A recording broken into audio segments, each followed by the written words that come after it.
अगर इख्तिलाफ होने लगे आपस में, नुक्ता नज़र वेरी कर रहा हो, आपकी ओपिनियन मुख्तलिफ है, तो ऐसे में इख्तलाफ राय का इजहार करने का मौका देख लेना चाहिए।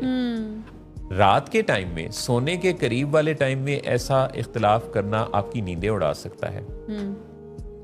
आपको ये भी देख लेना है कि जिस वक्त वो गुफ्तगू आपके और उनके दरमियान जो हो रही है, वो अगर इख्तिलाफ राय से बढ़ते हुए वो कोई रंजिश की तरफ जानिब जा रही है, हाँ, वेरी इंपॉर्टेंट, तो रंजिश पर ख़त्म ना हो, आप उसके अंजाम को सोच कर आगाज़ करें।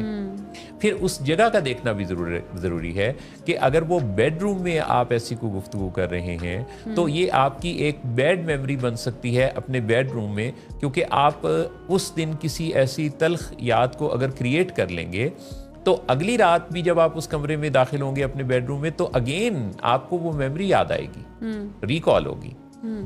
फिर उसमें गुफ्तगू को टुकड़ों में करना बहुत फायदेमंद हो सकता है। पहले से प्लान करके बात करना बहुत जबरदस्त हो सकता है। पुरानी बातों को ना दोहराना, यानी पुराने जो, जैसे अभी आपने फरमाया कि 2007 की बात और 2012 की बात, तो जब आप किसी से किसी मसले को हल करना चाहते हैं तो उसमें तानों से तो बात शुरू नहीं होती।